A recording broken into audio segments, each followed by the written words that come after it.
Bueno, después de un intento fallido por convocar a un periodo extraordinario de sesiones el viernes pasado, la Comisión Permanente del Congreso de la Unión finalmente fue citada para hoy. Pero resulta que la sesión de hoy, entre paréntesis, la permanente normalmente se reúne los miércoles de cada semana, pues resultó que hoy pues se desprogramó la reunión o se desconvocó por estar en estos momentos el país en lo que la Secretaría de Salud denomina el pico de la pandemia del coronavirus. Y no encontró este órgano legislativo de 37 miembros pues la posibilidad de hacer de manera virtual la reunión.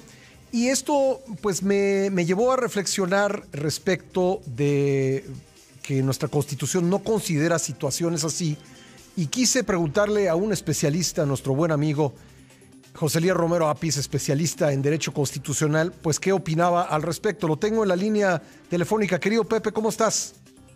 Bien, mi querido Pascal, me da mucho gusto saludarte como siempre que tengo oportunidad.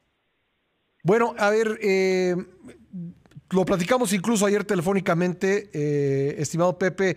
Parece que nuestra Constitución, que es muy amplia y muy detallada en muchas cosas, que tiene muchísimas más palabras que prácticamente todas las constituciones del mundo, no prevea escenarios así. Efectivamente, Pascal, en términos generales, las constituciones no son tan proclives a las cuestiones, a prever las cuestiones muy emergentes. Uh-huh. Pero la Constitución mexicana tiene unas características además adicionales. México es un país que, bueno, por fortuna, ha gozado ya de 103 años de estabilidad política, que no ha participado realmente en guerras internacionales, desde luego en la Segunda Guerra, pero fue una participación en el exterior y sin afectación de la vida nacional. En fin, no están previstas muchas de las cuestiones que pudieran acontecer en otros lugares. Nuestras cuestiones hasta de la naturaleza, si bien a veces son crueles, pero son muy locales. Los huracanes afectan una zona, los temblores afectan otra, pero nada que paralice, que altere el conjunto de la vida nacional. Yo creo que a eso se debe nuestra falta de previsión.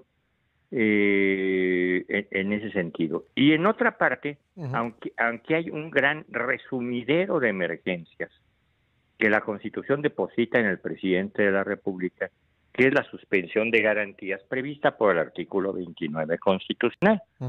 Es decir, en las circunstancias de una gran emergencia que no puede resolverse con la ley, o que la ley incluso puede llegar a ser un obstáculo para ello, puede operar la suspensión de garantías, que ahora he visto que han tenido por llamarlo el estado de excepción, ¿verdad? Sí. Pero su nombre técnico es suspensión de garantías. Bueno, pero a lo mejor pienso que esta contingencia sanitaria y el hecho de haber tenido que suspender la sesión de la permanente, cosa que entiendo, pues nunca había ocurrido, pues sí debiera llamar a los legisladores que tanto legislan y tan a menudo lo hacen, pues a pensar en escenarios en los que el Congreso físicamente no se pueda reunir y que haya alternativas, ¿no? Desde luego, y sobre todo alternativas tan relativamente sencillas hoy en día. Sí, y que pueden ser reguladas ni siquiera por la ley del Congreso, te podría decir que por el reglamento interior. A ver, tú me platicabas el viernes pasado lo que estaba sucediendo en el Poder Judicial del Estado de México, donde todo ya se está haciendo virtualmente. ¿Que el Congreso de la Unión no podría hacer algo similar?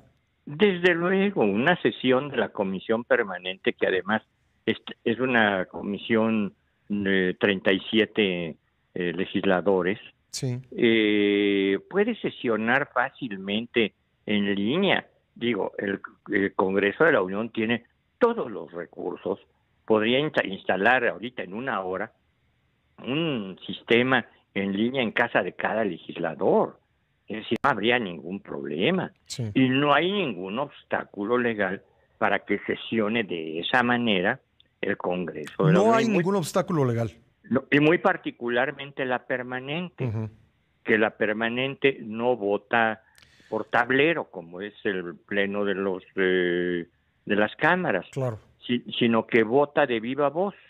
Pues sí, y luego hay que recordar que en la pandemia anterior, la de influenza H1N1, se celebró siempre la sesión de la permanente. En esta ocasión decidieron que no. Curiosamente, la mayoría en la permanente llegó a pensar en convocar a un periodo extraordinario, no lo hizo finalmente, invocando el coronavirus, pero ahora, pues, por primera vez en la historia, no se reúne la permanente. Así que, en conclusión, querido Pepe, sí tendrían los legisladores que pensar en situaciones, no solo pandemias, sino otras excepcionales en las que no se puedan reunir físicamente. Claro, en la que no se puedan reunir físicamente, y sí, a lo mejor valdría sí un dispositivo legal para el caso de que no se pudieran reunir. Pues sí, exactamente. Contemplar esa situación ahora que ya se ha hecho presente y que ha obligado a los miembros de la permanente a no tener sesión. Pues Pepe, te agradezco como siempre. Muchísimas gracias. Uy, se nos fue José Luis Romero Apis. Lo perdimos.